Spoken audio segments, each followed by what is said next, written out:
Meeting wird übertragen, also es geht los, es geht los, es geht los. Und es ist online, wir sind live. Wunderbar. Ja. Jetzt muss ich nur gerade schauen, wo mein Zoom wieder ist, wo mein Zoom hingeraten ist. Ihr könnt anfangen, würde ich sagen. Hello, welcome to eVision Live with our new open office hour Beyond Lumps and Bumps on cancer transformation. Is it possible? Is it real? And how does it work? My name is Alexandra Kleeberg, and this is Bettina Flossmann, who found her way out of a cancer diagnosis into a healthy, happy, fulfilled life. Yes. Hello, everybody. Wonderful, wonderful to be here with you.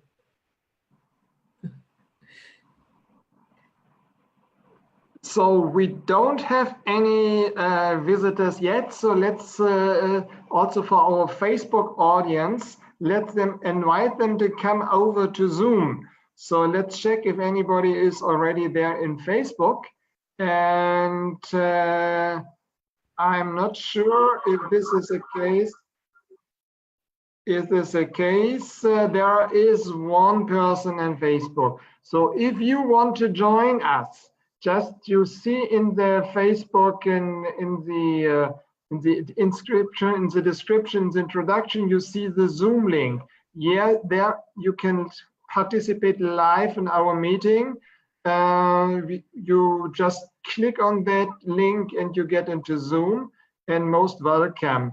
I will also, if you don't want to join directly on Zoom, you can also leave your comments on Facebook. I'm going to be the moderator, and I'm going to have a look on Facebook, and I'm going to, any questions that you ask, I'm going to transfer them to Alexandra and Bettina. So most welcome to be here, and you have the floor, Bettina and Alexandra. What is the topic of the day?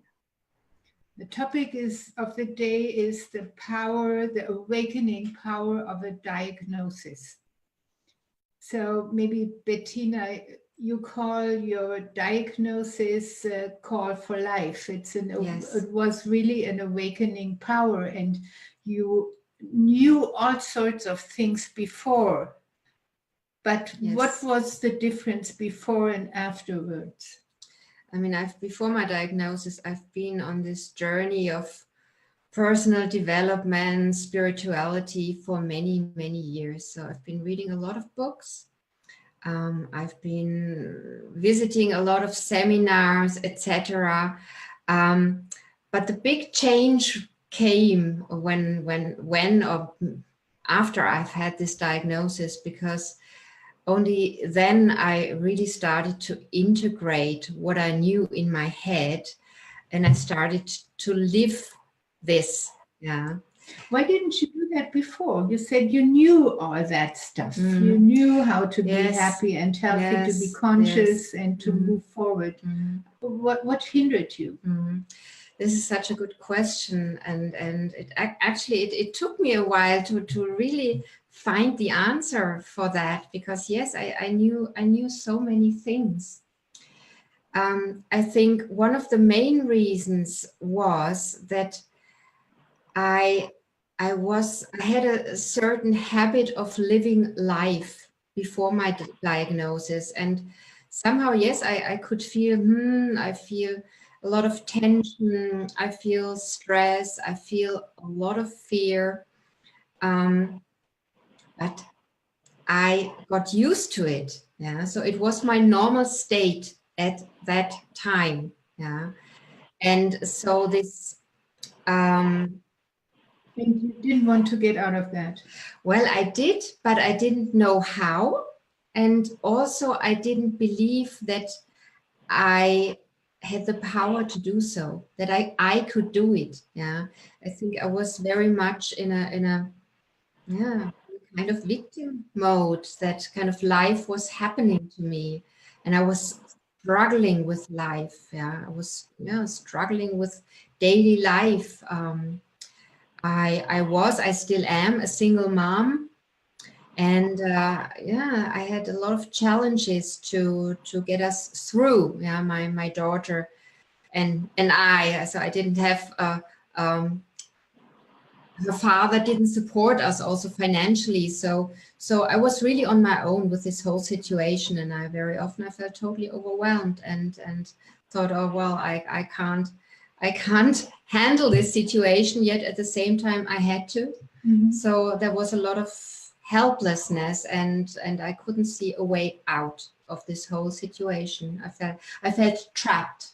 Yeah. Yes, and I know we talked about this a lot, that you say this healing path from cancer, which you went through, is something for everybody. And I argued, oh, these people with migraine or stomach ache or so forth, they don't need to go on such a radical path. They say, oh, I can sometimes take a pill, or it's some energy healing will help me.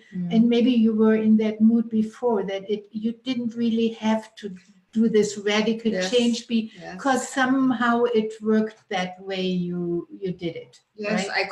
I was used to my state of suffering. Suffering was kind of normal. It was something okay in that way. Yes. Because I think this awakening power of the diagnosis, it means really radical change. It means not just a little change on the surface. It's very radical through the mental space, the spiritual space, the emotional space, and the bodily space. Yes, and also I think we as humans, we like to be in our comfort zones. Yes, they feel familiar, they feel safe. And even though it's not very comfortable, but it's safe because we know it. And I think there is a fear of the unknown. And for some people, for me, it took this diagnosis to take radical steps in my life, and to kind of step into the unknown, because I didn't know where all these new decisions I made in my life, where they would lead me in the end. I had no idea. But the suffering was so great when this diagnosis came that I knew, okay, now or never. Yeah, now is the time to really take all these steps. Yes, or I'm going to die. Yeah, as simple as that. Now you can laugh about that. Yes, now I can laugh about it. That's really true. So what's the healing path from being very stunned to laughing about it? So what is the process? It looks very magic. Well, it's been a journey. It didn't happen overnight, and it's kind of, as you said, it's kind of an awakening process. And it happened on many different levels. I think one level is certainly that I would say we kind of live in a small box of who we think we are and what is possible. Yeah. And we are trained already as a child, I was trained. I had big dreams of things and what I wanted to become in life. And I was like, oh, well, forget about it. It's not possible. You can never do this. Yeah. And so already as children, there is this programming happening. And this discouragement. And this discouragement. Yes, yes. And then we go to school, and it goes on and on and on, that we are always told, that things are not very limited range of things are possible. Yeah. And when it comes down to a diagnosis like cancer, there's the boxes, yes, it's very, very small. Or so I thought. Yeah. The mindset is very rigid. Yeah. And after my diagnosis, what was really important for me is to inform myself and to research on the internet. There are so many fantastic and encouraging healing stories. And reading all these healing stories just made me aware that, wow, there are a lot of possibilities. So many. Yes, and if you Google, don't Google cancer, Google cancer healing or cancer healing stories. But because when you Google cancer, you get all these terrible stories which threaten you, and anxiety is not the state of mind where the body can heal. So Yes. just Google healing stories cancer and you find very, very many of them. Yes, and that is our vision with what we are doing, like also on this groups like today, is to really encourage you, yeah, and to bring different informations and a different energy to this whole demon of cancer called cancer, yeah, and to maybe change something in this world, so less and less people change the fear it in that way. Prognosis. Yes, Yes. yes, yes, yes. So more and more people get healed, and if you have a healing story, you're welcome to tell them to us. We are very excited to collect healing stories and bring them into the world. Mm-hmm. So what happened when you got the diagnosis? What were your healing steps? My healing steps. I mean, first I was, as you can imagine, I was really, really scared. And it felt very frightening to have this kind of diagnosis. And yes, I felt a lot of fear. Yeah. And what did I do? I had a great doctor at that time by my side, and he encouraged me to take time to make my own decisions, because in the hospital they told me, well, you have to make a really fast, yeah, you have to have an operation, and then after the operation we will see how things are, which stage the cancer is, and then what we do next, but please quickly, yeah. And my doctor said, well, just take your time, yeah, this cancer, it took a while. The tumor took a while to grow, so you won't die tomorrow. So just try to relax and take your time, so that you make your own decision. And I think that was very important, yes, not to be a victim of medicine, mm-hmm. but to find your own decision, mm-hmm. and to have your health in your own hands. Yes, that was really important. And so I made the decision to have an operation. I wanted to have the tumor been taken out. It just felt right and good for me to do that. And also at the same time, I started, as I said, I started to inform myself. Yes. So I made this operation, and after the operation, the doctor said, well, it doesn't look too good. There are still areas. I had a diagnosis of breast cancer, so there are still areas in your breast. They the tissue doesn't look good. Yeah. So you should have your breast amputated. Yes. That's what he's saying. I think, yes. Cut off, basically. Cut off. It sounds terrible. Yes. And wow, that was really shocking for me, because I thought, with this operation, I'm now in the healing process, but now there is still this bad tissue in my breast, and it felt very scary. And I went to many other doctors because I want to have second and third opinions, and they all said the same, basically. And when I kind of imagined this, to have this operation, and my breast, I love my breasts, by the way, to have them, to have this breast get taken off, it just felt so horrible. And I felt so much pain and sadness, and it just felt really, really horrible. So I decided, at some point, no, this is not my path. Yeah? I want my breast to stay. And with this decision, immediately I felt hope, I felt joy, I felt yes, yes, yes.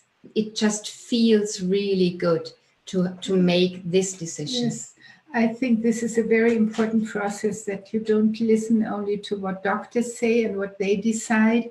I had a client yesterday, a very young woman, and she told me of a Japanese specialist for bringing structure into households.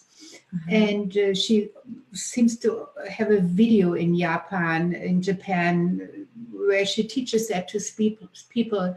And she said, you keep what brings you the feeling of sparkling joy, and you throw away that doesn't bring you that feeling. So and this reminds you. And I told that to my groups, decide whatever brings you into this feeling of sparkling joy, right? Yes, yes, yes. I mean, sometimes this is not so easy. Yes. Yes, yes, but I think it's decisions have power. They have an enormous power, and they have to feel very, very good in the mind, in the spirit, and in the body, and in the emotions. And this decision has somehow set me off on my journey. Yeah, because I know, okay, now I'm going to have this journey ahead of me, and I went step by step. Yeah, I just always followed this kind of feeling inside of me, and I was very led. Yeah, I felt very guided.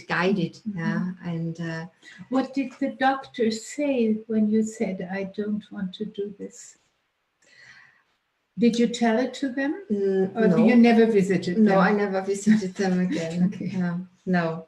It was different clinics. Okay. And my doctor, my practitioner, I told him, yeah, and he was fine. He supported me, and this was very interesting also to observe on my journey, because the more confidence there was inside of me, and after I made that decision, I was just clear, yeah, and the doctor mirrored this.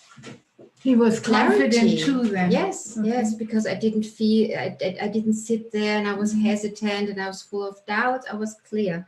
I made a decision for myself, and he reflected that back to me. Great. Yes. And that was a very interesting experience with different doctors I had at that time. Yes. So maybe you don't cut off the breast, but you cut off the umbilical cord with people who give you nocebos. Exactly. I mean, that's Like what I did. You cut off negative information. I went on this path where, through information and through a lot of steps I took on that path, this information had no power on me anymore. And this is the big change that has happened over these last years, that now I can sit here with you and I can talk about cancer and I can talk about this time, and inside of me there is stillness. Yeah, there is no trigger. I don't feel scared anymore to talk about it. And but this took time. It didn't happen from one day to the next. No. So you made a decision, no, and what did you do then? First of all, I did a lot of things on a physical level. I detoxified my body. I took a lot of vitamins. And at that time, I was still very much looking on the outside. So I had this feeling, wow, somebody has to heal me, or I was looking for someone to heal me. I was hoping I could find someone to heal me. Yes, I didn't believe that I could heal myself. I felt I need someone who. So you looked for natural food and for healers. That a lot of supplements. Yes, and a lot of energetic work. I had people do energetic work on myself, and I had a past life regression. I did a lot of different things on that level. I went to people, especially in the moments when I felt desperate. I felt, oh wow, I need someone. Yeah. And yes, I had interesting experiences, but I didn't feel this kind of, wow, now I'm healed or something like that. I didn't have this wow experience. Yeah, but this is me personally. I think some other people, they go to someone, and some people feel, yes, there are great healers out there. Yeah. But for me, I went on a different path. No sparkling joy. No sparkling joy in that respect. Yeah. So what happened then? So for 6 months, I had a lot of discipline doing all these physical things. And after 6 months, I had a blood test, and my tumor markers had risen enormously. And although you did everything. Yes. Everything right, with a lot of discipline. Yes. And so how come? Interesting question. Well, I mean, I was totally shocked, and I didn't at that moment, I didn't know. I couldn't have answered your question now. But in retrospective, I would say it didn't work because all the things I was doing at the time were based on fear. Yeah. Underneath was I was just scared, and I thought, okay, if I do this and this and this and this, and I've read about it, this is good. Yes, then it will be good, and I will be healthy.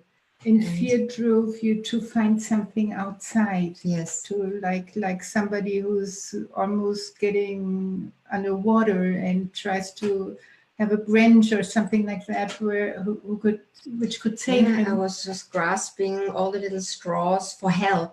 Yes. Yeah. Because I didn't believe in yourself, in myself, and in my body's power to heal, in my power to heal. I didn't believe in that. No. It feels like that would be even more shocking or even deeper shocking than the first diagnosis. I did everything I could, and what I knew I could do, and nothing helped. Yes. So I once again felt very, very powerless. And first, I didn't know what to do. And at that point, I made another decision, and I started to meditate every day.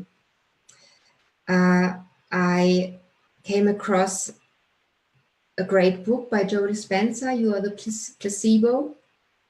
I read it, and I just felt, wow, this is great. Yeah. Yet at the same time, I've read books like this before in my life, many of them, so many of them, but I didn't think it had something to do with your power. I didn't believe that I had this power. I knew that so much more than was possible, but somehow I didn't feel that it was possible for me. Yeah, the other people can do such thing, but not little Bettina. She can't do that. Yet there was this kind of desperation. I didn't know what else to do, and I wanted to kind of check it out and do it and see what happens. Yeah. And so I started meditating every day. I did it for 3 weeks, every day, 3 or 4 meditations. So I was meditating like 4 to 5 hours a day. Wow. Yeah. That's a lot of engagement and commitment for your health, for your life. You wanted to live, and you. Yes, I wanted to live. Yes. Did you decide that to do it 3 or 4 times a day? You had this terrible tumor markers, and you made the decision, oh, let's try it 3, 4, 5 times a day? I made the decision. I felt so desperate, and I very soon I could also feel that these meditations felt really good when I did them. Yeah, they helped me to get out of this terror inside of me, and so I made a decision to do it. Yeah, and I made a commitment to myself to do it. Did you have any idea on how long you would do it? No. Did you say, I tried a month or tried half a year? No, I had no kind of deadline. I just knew, okay, I'm going to commit to this work and I'm going to do it. And after 3 weeks, I had another blood test, and my tumor markers were completely normal at that point. Wow. And that was amazing. Yeah, that was really amazing, because first of all, it was a kind of a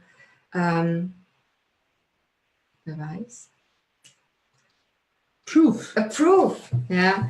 That's maybe I'm not little Bettina. Yes, maybe there is some power inside of me. Yes.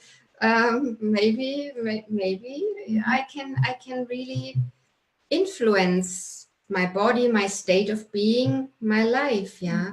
And it just felt really amazing. And I from that point onwards, I just knew, all right, okay, this is going to be my path, and I'm going to continue to do that. And I'm meditating now for many years. I just love it. Yeah, I'm still very committed. But not 5 hours a day. No, once a day. Yeah, yes. Early in the morning, because I just love to the way yes, they have changed my life, these meditations. Yeah? I've changed my state of being completely. Yeah, so I start my day with a feeling of joy and yes, curiosity, and my life has very much become like an adventure. Yeah, and yes, but it didn't happen overnight. Yes. It took practice, yes. To explain that a little deeper, what you did are not traditional meditations. No. Where you calm down your mind, but they were imaginations. Yes. Where you give your mind you feed your mind with healing images. Yes. Yes. And I think that's easier than calming down the mind. And we know that every inner image has an influence on the body at once. If you imagine a lemon, at once the body reacts. If you imagine your first kiss, at once the body reacts. Yes. And you also you went on the trampoline.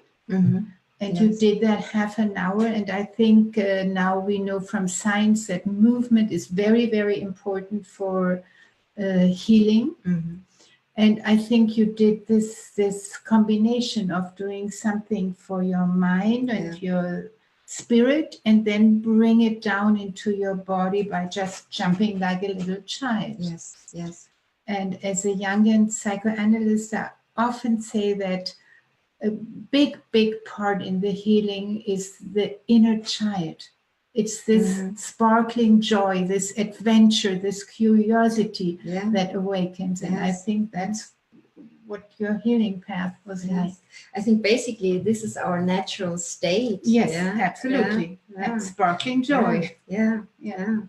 And it's about, for me, it was to bring new informations into my body, and something I really wasn't aware of at that time, and it shocked me when I once read that. I thought, oh wow, I can be addicted to drama possibly, because our body, the whole chemistry gets kind of addicted when I have all the time. I have certain states of being. I'm in drama and I'm focused on problems. This is my normal state of being. And the body is used to this. Yes. Yeah, But the body doesn't like it. No. The body likes sparkling joy. Of course. The cells like sparkling joy. Yes. Of course. Yeah. But that our body is always striving for this balance, basically. It's called homeostasis. Homeostasis, basically. And yes, my body before this diagnosis, I was living in a lot of fear and stress and I had to train my body also to a new state of being. To remember, to remind it that Yes. it can be different. Mm-hmm. So if you put your story to that phase into 3 bullet points for our audience, Mm-hmm. what is the 3 main points, the main messages? The 3 main messages. Okay. I think the first really important message is to make a decision, to take my health into my own hands, to take responsibility for my life, because this is essential, because only then I can come out of this victim modus. Yeah. Yes, I think we have written this down.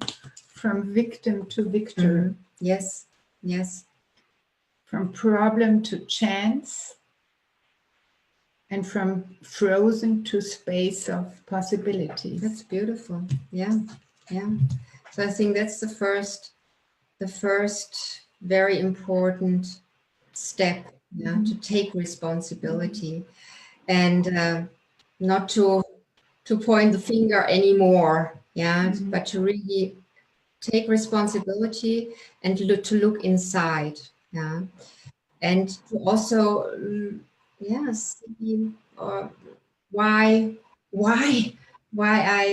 this happens in my life. Yes. Yeah, that's maybe a topic for our next open office to get to the root cause. Yes, I think that's very important. Yes, and also what's very important is to find an answer to why I want to live. Yeah. Yes. Because I believe for many people, such a diagnosis can be a way out of life. That's kind of the soul says, oh, well, I don't want to live anymore. It's too hard. It's too difficult. I'm really suffering. I want to get out of here. Yeah. And I think this is very important to find a good reason to want to live. Yeah. It has to be a good another one. Topic. Yes, that's again another topic. Okay. Yes. Okay. Thank you.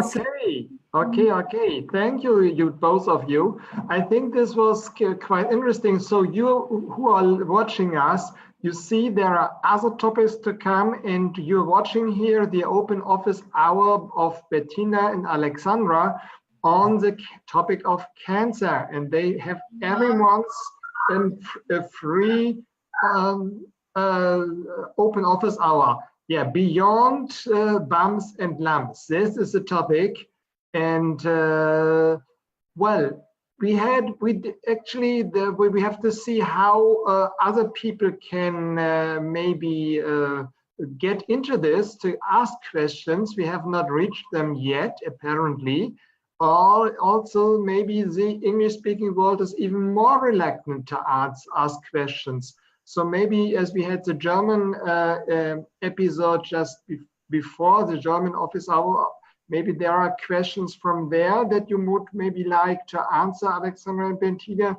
And we have one Facebook comment which is quite curious, but because there, Hunter says, I used to work for Donald Trump before he was president. He is against cancer. Well, I asked him, how does Trump express that he is against cancer, and does he do anything to prevent that he doesn't get any cancer? Well, he didn't answer, unfortunately. But could this be being against cancer? Is this something that could be protect mentally somehow? I think it's a nice saying. I know there is a discussion with Woody Allen. What do you think about age? And he says, I'm against it. Great, So yeah. somebody from the English speaking countries want to contact us. We have this email, bettina@healnow.org, and we can answer questions or collect healing stories or comments. A little bit higher, please. Put it a little bit higher, the sign. Okay. Bettina@healnow.org, and the website is www.healnow.org. Okay, the English site is not that. Is it the English site working already for Heal Now? No, it's under construction. The email is working. The email is working. So bettina@healnow.org. Yes, thank you so much. Okay, Thank you. thank you. Okay, thank you so for watching. So, and if you are watching this this episode and you are having any questions, just put them below in the comments, and Bettina and Alexandra will answer them next time. I think this is in 1 month. We will see you again, or 4 weeks even. In 4 weeks we will see you again. So in May at 9 o'clock Europe time. what? 9 o'clock your time if you have a European time. It is noon Pacific, or it is 3 p.m. at Eastern. Okay. Okay. Okay. Thank you so much. Thank you so much. Have a great day. Bye-bye. Bye-bye.